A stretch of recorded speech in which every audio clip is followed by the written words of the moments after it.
Hello students, welcome to DNS. मैं आपकी zoology tutor याशिता ma'am. आज हम लोग पढ़ेंगे एलोस्टेरिक एंजाइम्स के बारे में। तो एलोस्टेरिक एंजाइम्स क्या होते हैं, चलिए पढ़ते हैं। अगर हम लोग एलोस्टेरिक एंजाइम्स की बात करें तो ऐसे enzymes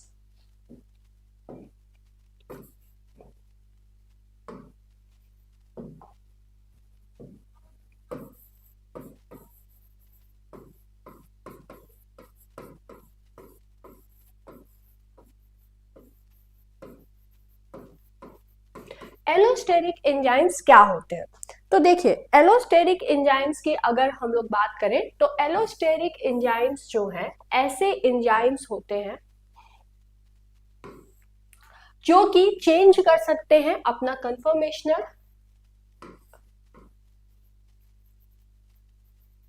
upon binding of an effector molecule.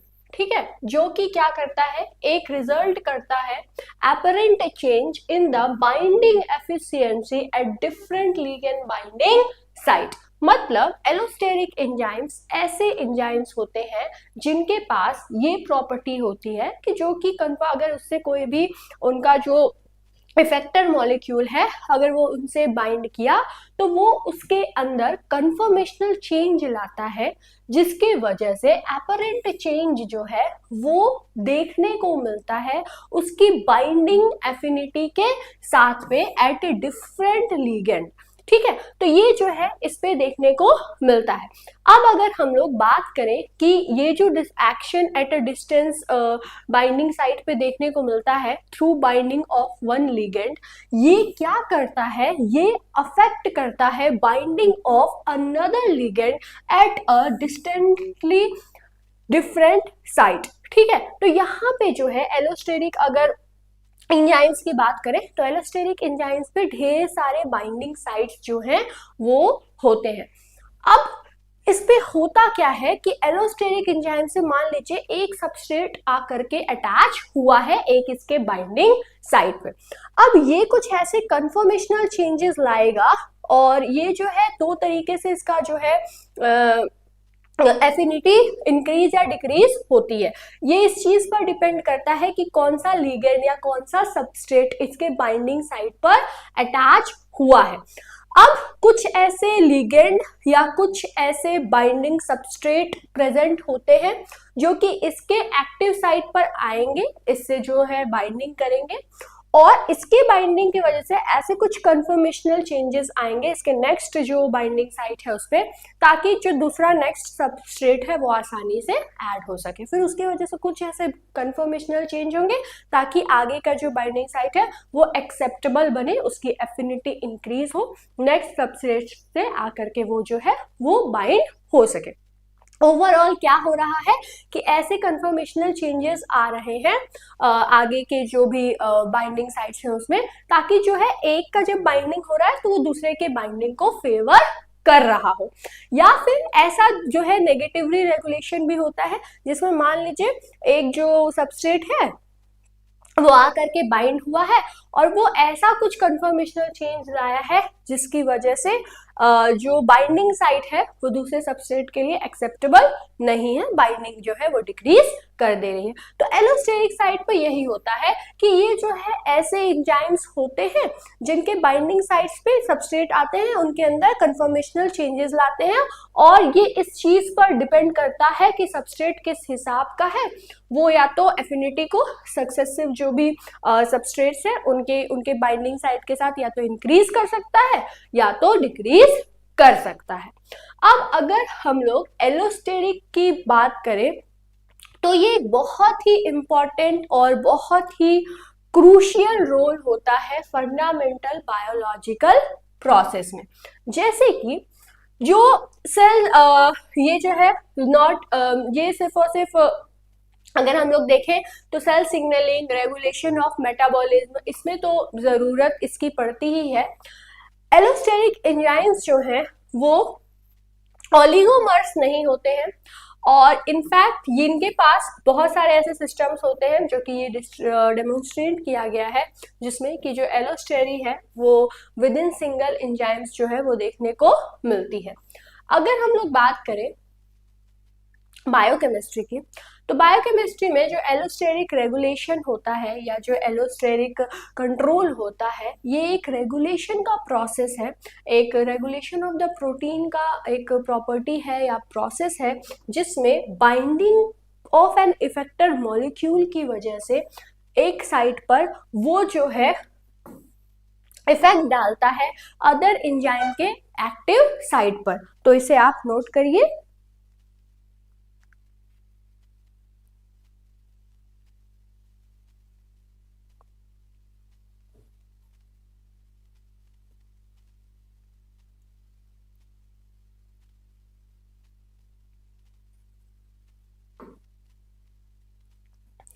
तो एलोस्टेरिक एंजाइम्स की अगर बात की जाए तो ये ऐसे एंजाइम्स होते हैं जिनके बाइंडिंग साइट पर इफेक्टर मॉलिक्यूल आता है और वो जो है बाइंडिंग को इंक्रीज या डिक्रीज करता है सक्सेसिव जो एंजाइम्स है उनके लिए, सक्सेसिव जो सबस्ट्रेट्स है उनके लिए।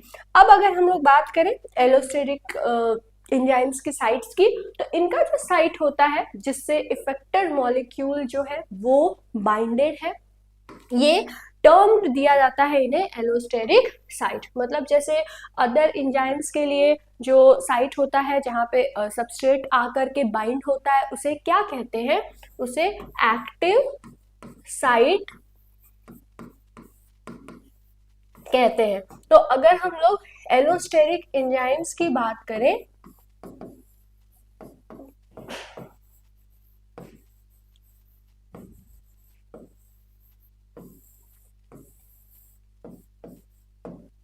तो एलोस्टेरिक एंजाइम्स में क्या होता है, एलोस्टेरिक एंजाइम्स में जो है अगर इनकी बाइंडिंग की बात की जाए तो एलोस्टेरिक एंजाइम्स जो है इनका जो बाइंडिंग साइट होता है जिसपे आकर के रेगुलेटर या जो भी इफेक्टर मॉलिक्यूल है वो आकर बाइंड होता है, उसे क्या कहते हैं, एलोस्टेरिक साइट। ठीक है।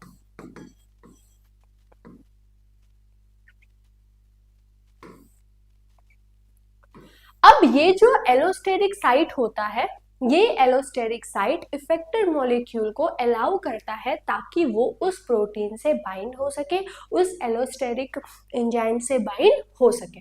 और इस बाइंडिंग की वजह से होता क्या है, इस बाइंडिंग के वजह से कन्फर्मेशनल चेंज जो है वो देखने को मिलता है उस प्रोटीन के डायनामिक्स में। मतलब जब बाइंडिंग होती है तो वो जो एलोस्टेरिक एंजाइम है जो कि प्रोटीनिशियस इन नेचर है, उसके काइनेटिक्स में, उसके जो डायनामिक्स है, काइनेटिक्स नहीं, उसके डायनामिक्स में चेंजेस देखने को मिलते हैं। अब ये जो इफेक्टर मॉलिक्यूल है जो कि एंजाइम की जो एक्टिविटी है उसे एनहांस कर रहा है, इसे क्या कहते हैं, एलोस्टेरिक एक्टिवेटर। और अगर दूसरी ओर कुछ ऐसे सब्सटेंस हैं, कुछ ऐसे सब्सटेंसेस हैं जो कि प्रोटीन की एक्टिविटी को डिक्रीज कर रहे हैं, तो एलोस्टेरिक इनहिबिटर उन्हें कहते हैं। मतलब क्या है, जैसे देखिए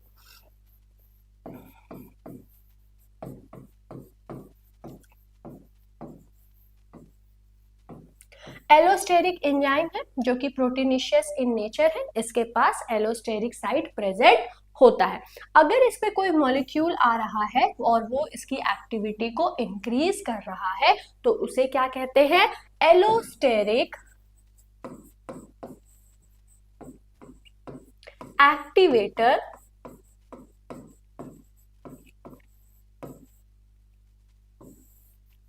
कहते हैं। और मान लीजिए कोई ऐसा मॉलिक्यूल है, कोई ऐसा सबस्ट्रेट है जो कि इसके एलोस्टेरिक साइट पे आया है और ऐसे कुछ कन्फर्मेशनल चेंजेस लाया है जिसकी वजह से इसकी जो बाइंडिंग एफिशिएंसी है सबस्ट्रेट्स के साथ वो डिक्रीज हो गई है, तो उसे क्या कहते हैं, एलोस्टेरिक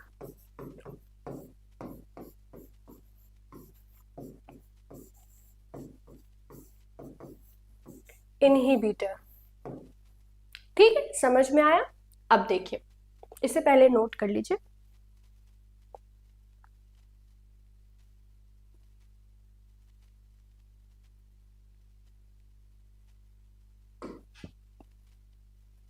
एलोस्टेरिक रेगुलेशन की अगर हम लोग बात करें तो एलोस्टेरिक रेगुलेशन जो है वो नेचुरल एग्जाम्पल होता है कंट्रोल लूप्स का, जैसे कि फीडबैक फ्रॉम डाउनस्ट्रीम प्रोडक्ट्स या फिर feed forward from upstream substances. यहाँ पे एलोस्टेरिक रेगुलेशन देखने को मिलता है। लॉन्ग रेंज एलोस्टेरिक की अगर हम लोग बात करें तो ये जो है स्पेशली इम्पॉर्टेंट होता है जो सेल सिग्नलिंग का प्रोसेस होता है वहाँ पे। तो जो अगर आप एलोस्टेरिक की बात करें या एलोस्टेरिक एंजाइम्स की बात करें तो बहुत सारे ऐसे बॉडी में एलोस्टेरिक एंजाइम्स है, उनकी एक्टिविटी चलती रहती है, एलोस्टेरी चलती रहती है, जो कि हेल्पफुल होती है सेल सिग्नलिंग में। एलोस्टेरिक रेगुलेशन की अगर हम लोग बात करें तो ये पर्टिकुलरली इम्पॉर्टेंट होता है सेल की एबिलिटी के लिए, ताकि वो एडजस्ट कर सके एंजाइम की एक्टिविटी को। इस वजह से जो एलोस्टेरिक रेगुलेशन है वो बहुत ज़्यादा इम्पॉर्टेंट होता है। अगर हम लोग एलोस्टेरी की बात करें कि जो एलोस्टेरी टर्म है वो कहाँ से आया है, तो ये जो है ग्रीक वर्ड एलोस से आया है, जिसका मतलब होता है अदर, और स्टेरोस वर्ड जो है वो ग्रीक वर्ड सॉलिड से लिया गया है, जिसका मतलब होता है ऑब्जेक्ट। मतलब एलोस्टेरी का मतलब होता है लिटरल मीनिंग जो है इसका क्या होता है, अदर ऑब्जेक्ट। ठीक है, तो इसका मतलब ये है कि ये इस रेफरेंस के साथ बताया जा रहा है कि ये जो रेगुलेटरी साइट होती है एलोस्टेरिक प्रोटीन की, एलोस्टेरिक एंजाइम की, वो फिजिकली डिस्टिंक्ट होती है, फिजिकली डिफरेंट होता है फ्रॉम इट्स एक्टिव साइट। तो अगर हम लोग बात करें एलोस्टेरिक एंजाइम्स की या एलोस्टेरिक जो प्रोटीन्स है उनकी, तो एलोस्टेरिक प्रोटीन्स के पास भी उनका एक्टिव साइट होता है, और एक्टिव साइट के साथ इनके पास एक और साइट प्रेजेंट होता है जो कि एलोस्टेरिक साइट कहलाता है। एलोस्टेरिक साइट में अगर हम लोग बात करें तो एलोस्टेरिक साइट में क्या होता है, एलोस्टेरिक साइट जो है फिजिकली डिफरेंट होता है, और ये जो है एलोस्टेरिक का जो प्रोसेस है वो परफॉर्म करता है। तो अगर हम लोग एंजाइम्स की बात करें तो एंजाइम्स जो है उनके पास एक साइट होता है एक्टिव साइट, ठीक है। और अगर हम लोग एलोस्टेरिक एंजाइम्स की बात करें तो इनके पास भी एक्टिव साइट होता है, लेकिन इनके पास एक और साइट होता है जो कि एलोस्टेरिक साइट कहलाता है। अब इस चीज पर डिपेंड करता है कि एलोस्टेरिक एक्टिवेटर आकर के अटैच हुआ है या फिर एलोस्टेरिक इनहिबिटर आकर के अटैच हुआ है, उस हिसाब से इनका जो परफॉर्मेंस है या जो रेगुलेशन है वो होता है। तो इसे आप नोट करिए।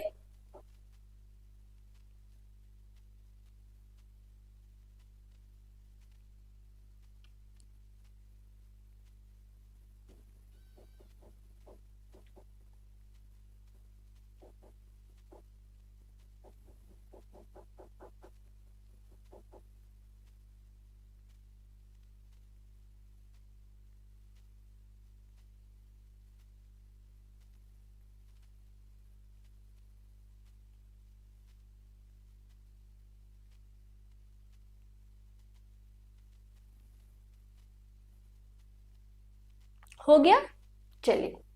अब अगर हम लोग प्रोटीन कैटलिस्ट की बात करें, एंजाइम की बात करें, तो वो जो है पार्ट हो सकता है मल्टी सब यूनिट कॉम्प्लेक्स का, और या फिर ट्रांसिएंटली या फिर परमानेंटली जो है वो एसोसिएटेड होता है विद अ को फैक्टर। एग्जाम्पल के तौर पे एडिनोसिन ट्राइफॉस्फेट। तो कैटालाइसिस जो है बायोकेमिकल रिएक्शन का वो विटल होता है, क्यों? क्योंकि वेरी लो रिएक्शन रेट होता है इन अनकैटालाइज्ड रिएक्शंस का। तो इस वजह से जो कैटालाइसिस है और जो कैटालाइज्ड रिएक्शन है वो ज्यादा फास्ट होते हैं। अगर हम लोग एक की driver of a protein evolution की बात करें तो यहाँ पे जो है इसका जो ऑप्टिमाइजेशन होता है ऐसे कैटालाइटिक एक्टिविटी का, ये इनके प्रोटीन डायनामिक्स की वजह से होता है। वेयर एज अगर हम लोग एंजाइम्स की बात करें, जो कि क्या होते हैं, जो कि जिनके पास किसी भी तरह का कपल डोमेन या फिर सब यूनिट नहीं होता है, वो नॉर्मल जो मिकालियस मेंशन काइनेटिक्स है वो शो करते हैं। लेकिन ज्यादातर जो एलोस्टेरिक एंजाइम्स होते हैं जिनके पास मल्टीपल कपल्ड डोमेन्स या सब यूनिट्स होते हैं, वो क्या करते हैं, वो कोऑपरेटिव बाइंडिंग को शो करते हैं। तो एलोस्टेरिक एंजाइम्स में क्या देखने को मिलता है, कोऑपरेटिव बाइंडिंग का जो प्रॉपर्टी है वो देखने को मिलता है।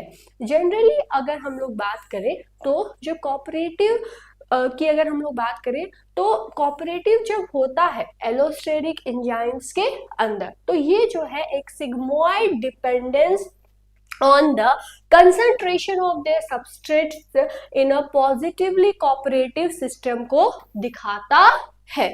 अब ये जो है ये अलाउ करता है मोस्ट ऑफ द जो एलोस्टेरिक एंजाइम्स हैं उनको, ताकि वो ग्रेटली वैरी करे कैटालाइटिक आउटपुट में in the response to a small change that is done with the help of effector concentration। तो ये जो इफेक्टर कंसंट्रेशन है जिसे हम लोग कह रहे हैं इफेक्टर मॉलिक्यूल्स, इनके अगर थोड़ा सा भी इनका जो स्मॉल चेंजेस आया है इनके अंदर, तो ये क्या करेंगे, ये बहुत ज्यादा इम्पैक्ट डालते हैं एलोस्टेरिक एंजाइम्स के ऊपर। तो इसे आप नोट करिए।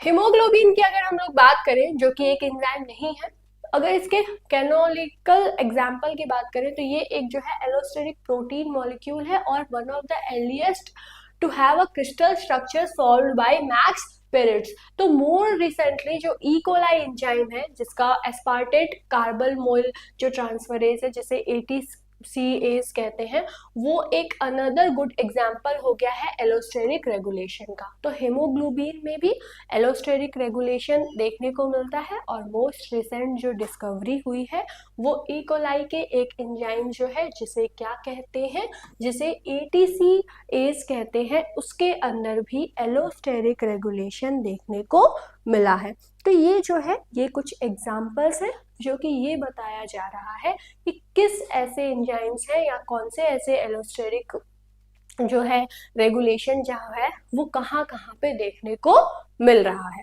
तो अगर हम लोग बात करें काइनेटिक प्रॉपर्टीज की, तो काइनेटिक प्रॉपर्टीज जो है एलोस्टेरिक एंजाइम्स की वो एक्सप्लेन किए जाते हैं in terms of their conformational change. ठीक है, तो जो काइनेटिक प्रॉपर्टी होती है किसकी, एलोस्टेरिक एंजाइम्स की, वो इस चीज पर डिपेंड करता है कि किस तरह से जो चेंजेस है एलोस्टेरिक एंजाइम्स में वो देखने को मिल रहे हैं।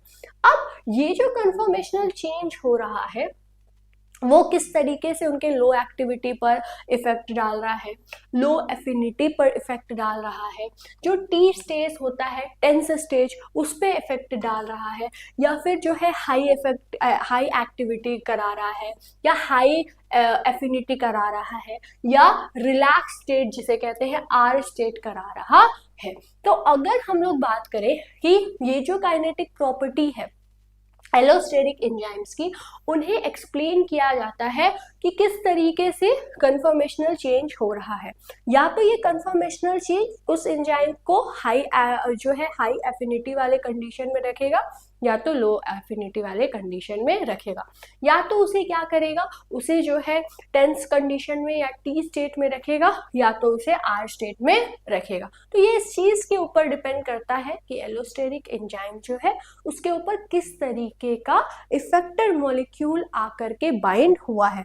वो इफेक्टर मॉलिक्यूल अगर एक्टिवेटर रहा तो उसके हर प्रॉपर्टीज को क्या करेगा, हाई एफिनिटी शो करेगा, उसके अंदर जो है उसको जो है जो भी उसके अंदर जो प्रोसेसेस हैं उनको अच्छे से कराएगा, उन्हें जो है अगर कोई इनहिबिटर है तो वो क्या करेगा, वो लो एफिनिटी शो कराएगा। तो ये जो टी स्टेट और आर स्टेट है वो उसके ऊपर डिपेंड करता है कि किस तरीके का मॉलिक्यूल आया है, किस तरीके से जो इफेक्टर है या इनहिबिटर है, तो वो उसके ऊपर कन्फर्मेशनल चेंजेस लाएगा और उस हिसाब से एलोस्टेरिक जो एंजाइम्स है अपने प्रोसेस को कराएंगे।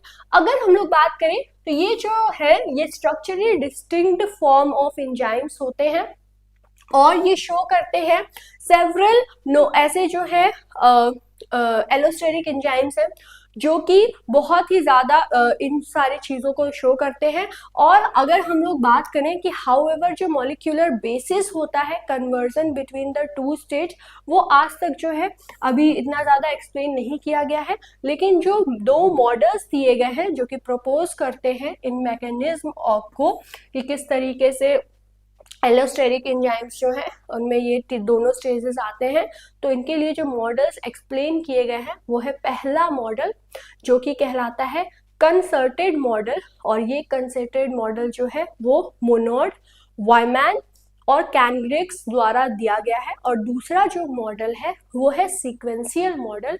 सीक्वेंशियल मॉडल जो है वो कोर्सलैंड, निमिटी और फिल्मर द्वारा दिया गया है। तो इस ये बहुत इंपॉर्टेंट लाइन है, इसे आप नोट कर लीजिए।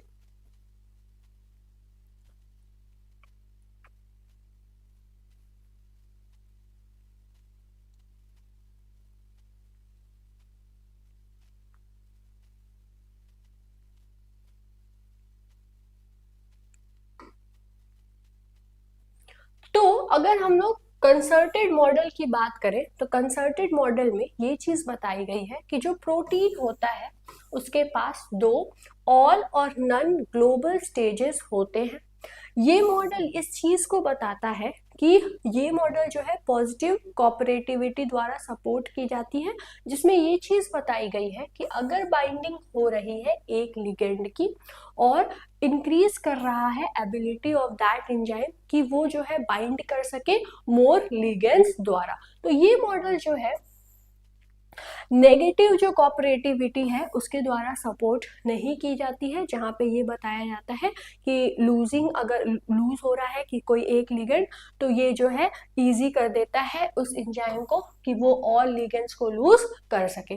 तो ये जो नेगेटिव कोऑपरेटिविटी वाला कंसेप्ट है वो इस मॉडल में एक्सेप्टेबल नहीं है, वो इसको फेवर नहीं करता है, लेकिन जो पॉजिटिव कोऑपरेटिविटी का कंसेप्ट है वो इसके द्वारा बहुत ही अच्छे से सपोर्ट किया जाता है, जिसमें ये बताया जाता है कि जो एलोस्टेरिक एंजाइम्स हैं अगर उनके पास कोई ऐसा मॉलिक्यूल आया है कोई एक्टिवेटर आया है जो कि क्या कर रहा है, अगर एक बाइंडिंग साइट से अटैच हुआ है सॉरी एक इसके एलोस्टेरिक साइट से अटैच हुआ है, तो वो क्या करेगा, वो और भी जो लिगेंड्स हैं उनको इंक्रीज करेगा कि उनकी एफिनिटी जो है वो एंजाइम्स के साथ और भी ज्यादा हो, और भी ज्यादा जो लिगेंड्स है वो उनके जो नेक्स्ट जो सीक्वेंशियल साइट्स है एलोस्टेरिक साइट्स है उस पर जाकर के और लिगेंड्स आकर के अटैच हो सके। अब अगर हम लोग बात करें कि ये जो सीक्वेंशियल मॉडल है जो कि दूसरा मॉडल है, तो सबसे पहले हम लोग कंसर्टेड मॉडल पढ़ लिए।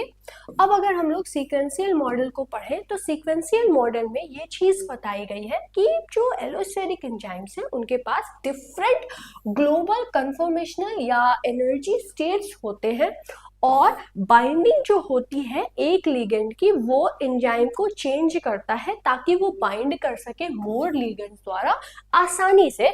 मतलब एवरी टाइम जो है वो एक लिगेंड के साथ ये बाइंड होता है और ये चाहता है कि जो अनदर है लिगेंड्स वो भी आकर के इससे बाइंड हो। तो सीक्वेंशियल मॉडल में ये चीज एक्सप्लेन की गई है। अगर हम लोग कंसर्टेड मॉडल की बात करें तो इसमें ये चीज बताई गई है कि एक लिगेंड जो है वो उस एंजाइम की एबिलिटी को इंक्रीज कर रहा है कि वो और भी लिगेंड के साथ अटैच हो। अगर सीक्वेंशियल मॉडल की बात की जाए तो सीक्वेंशियल मॉडल में ये चीज बताई गई है कि किस तरीके से अगर एक एलोस्टेरिक साइट है वहां पे आकर के एक मॉलिक्यूल बाइंड हुआ है तो वो आगे वाले जो सीक्वेंस है ना उसके अंदर कुछ ऐसा उसके के अंदर ऐसा कुछ कंफर्मेशनल चेंज लाया है कि वो आगे वाले जो एलोस्टेरिक साइट है उनके को क्या कर रहे हैं, उनको फेवरेबल कर रहे हैं, उनको एफिनिटी उनकी इंक्रीज कर रहे हैं ताकि वो अलग जो मॉलिक्यूल है उनके साथ और बाइंड करें। अब ये हो गया दूसरे जो भी एलोस्टेरिक साइट है उसका बात। अब जब ये दूसरे के साथ बाइंडिंग हो गया तो ये क्या कर रहा है, ये तीसरे को फेवर कर रहा है, उसके अंदर कुछ ऐसे कंफर्मेशनल चेंज ला रहा है ताकि वो अलग जो सबस्ट्रेट है, जो अनदर जो सबस्ट्रेट है उसके साथ बाइंड करे। तो ये एक पूरे सीक्वेंस में चल रहा है और इस वजह से इसे सीक्वेंशियल मॉडल कहा जाता है। तो आपको कंसर्टेड मॉडल में कंफ्यूज होने की जरूरत नहीं है, बस आपको इतना याद रखना है कि ये मॉडल पॉजिटिव कोऑपरेटिविटी द्वारा फेवर किया जाता है, सॉल्व जो है सपोर्ट किया जाता है।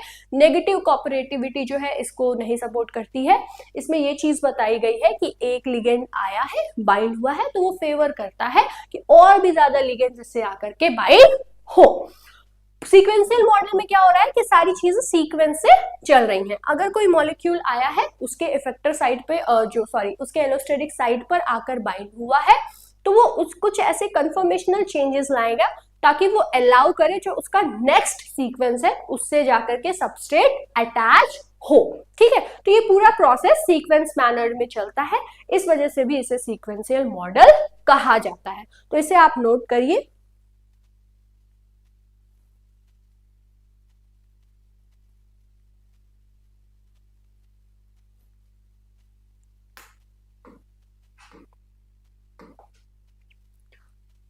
तो अगर हम लोग सीक्वेंशियल मॉडल की बात करें तो सीक्वेंशियल मॉडल में ऐसे बहुत सारे डिफरेंट ग्लोबल कंफर्मेशनल या एनर्जी स्टेट्स को बताए गए हैं। अगर हम लोग बात करें कि एक लिगेंड इसमें जो है बाइंड हो रहा है तो वो क्या कर रहा है, चेंजेस ला रहा है एंजाइम के अंदर ताकि वो क्या कर सके, वो बाइंड हो सके और भी लिगेंड के साथ आसानी से। एवरी टाइम जब भी एक लिगेंड बाइंड होता है तो ये चाहता है कि अनदर लिगेंड जो है वो भी आकर के बाइंड हो। नीदर जो मॉडल है वो जो दोनों के दोनों ही मॉडल जो है, जैसे कि अभी हम लोग पढ़े हैं कंसर्टेड मॉडल और सीक्वेंशियल मॉडल, तो ये दोनों के दोनों मॉडल पूरी तरीके से तो एलोस्टेरिक बाइंडिंग को नहीं एक्सप्लेन कर पाते हैं। कुछ पॉइंट्स जो है उसके सही हैं, कुछ पॉइंट्स इसके सही हैं, कुछ हद तक जो है वो एक्सप्लेन करता है, कुछ हद तक सेकंड जो सीक्वेंशियल मॉडल है वो एक्सप्लेन करता है। लेकिन दोनों, अगर हम लोग फुल्ली एक्सप्लेनेशन की बात करें तो फुल्ली एक्सप्लेनेशन जो है या फुल डिफाइंड एक्सप्लेनेशन दोनों ही मॉडल से अभी तक नहीं मिला है। अगर रिसेंट कंबाइंड यूज की बात करें इन फिजिकल प्रॉपर्टीज की या फिजिकल टेक्निक्स की, फॉर एग्जांपल एक्सरे क्रिस्टलोग्राफी हो गया या solution small angle X-ray scattering हो गया, इनकी वजह से या जेनेटिक टेक्निक्स के वजह से, तो ये जो है इम्प्रूव कर सकते हैं हमारे अंडरस्टैंडिंग को कि एलोस्टेरी आखिर किस तरीके से होता है। तो एलोस्टेरिक एंजाइम जिनके पास एक्टिव साइट के साथ एलोस्टेरिक साइट भी प्रेजेंट होता है, उनकी क्या प्रॉपर्टी होती है ये हम लोग पढ़े हैं। क्या होते हैं वो, क्या एग्जाम्पल है, हीमोग्लोबिन में कैसे देखने को मिलता है, इकोलाई का कौन सा एंजाइम है जिसमें देखने को मिलता है। फिर उसके बाद एलोस्टेरिक एंजाइम्स को एक्सप्लेन के लिए कौन कौन से मॉडल दिए गए हैं, किसके द्वारा दिए गए हैं और ये जो है किस तरीके से किसमें क्या प्रॉपर्टी है। तो ये सारी चीजें जो है हम लोग एक ब्रीफली जो है हम लोग पढ़े हैं। इसकी जो है ये जो एलोस्टेरिक एंजाइम्स हैं ये थोड़ा बड़ा टॉपिक है, इसका हर एक टॉपिक जो है सब टॉपिक बहुत इंपॉर्टेंट है। तो ये सारी चीजें जो है हम लोग ऐप के अंदर सारे टॉपिक्स को बहुत अच्छे से पढ़ेंगे। आज इसके अंदर हम लोग इंट्रोडक्शन को समझें कि आखिर एलोस्टेरिक एंजाइम्स क्या है, उनके बारे में क्या क्या मॉडल्स को प्रपोज किया गया है, उस मॉडल में क्या क्या बताया गया है, इसको और भी अच्छे से जो है हम लोग ऐप वाले क्लासेस में पढ़ेंगे। ठीक है, डिस्कस करेंगे। तो अभी तक हम लोग ये पढ़े हैं कि जो एलोस्टेरिक एंजाइम्स के लिए दोनों ही मॉडल्स दिए गए हैं, कुछ कुछ पॉइंट्स उनके सही हैं लेकिन फुल एक्सप्लेनेशन दोनों से ही नहीं मिला है। तो अगर इसके अंदर और भी ज्यादा हम लोग को एलोस्टेरिक की प्रॉपर्टीज को पढ़ना है तो इसके ऊपर जो है वर्क हो रहा है और बहुत सारे मेथड्स को यूज किया जा रहा है, जैसे कि फिजिकल मेथड जिसके अंदर एक्सरे क्रिस्टलोग्राफी हो गए या फिर सैक्स टेक्निक्स हो गए, ये सब आ रहे हैं। जेनेटिक टेक्निक्स को यूज किया जा रहा है ताकि ओवरऑल समझा जा सके कि एलोस्टेरी जो है प्रॉपर्टी वो आखिर किस तरीके से होता है, एलोस्टेरिक जो एंजाइम्स हैं वो किस तरीके से काम करते हैं। एट लास्ट अगर आपको ये जो लेक्चर है ये समझ में आया है और आप चाहते हैं कि आपका जो सिलेबस है उससे रिलेटेड हर टॉपिक को आप पढ़ें और समझें, तो उसके लिए सिंपली आपको करना क्या है, प्ले स्टोर पे जाना है, वहाँ से DNS एडुकेयर ऐप को डाउनलोड करना है और वहाँ पे आप डाउनलोड करके एनरोल हो सकते हैं। इस समय देखिए ऑफर भी यहाँ पे चल रहा है। विद इन 3 मंथ्स आपका जो सिलेबस है वो कंप्लीट हो जाएगा। इसके अंदर आपको ऑनलाइन इंटरेक्टिव क्लासेस मिलेंगे, लाइव डाउट क्लासेस मिलेंगे, प्रीवियस ईयर क्वेश्चन पेपर मिलेगा। ये सारी चीज़ें आपके लिए बहुत ज़्यादा हेल्पफुल होंगी। इसके साथ ही साथ में आपके जो नोट्स हैं वो आपके लिए अवेलेबल रहेंगे। तो ये सारी चीज़ें आपके लिए बहुत ज़्यादा हेल्पफुल और फ्रूटफुल होंगी। तो आई होप आपको ये जो लेक्चर है ये समझ में आया होगा। मिलते हैं हम लोग नेक्स्ट वीडियो में एक नए टॉपिक के साथ। तब तक के लिए thanks for watching this video.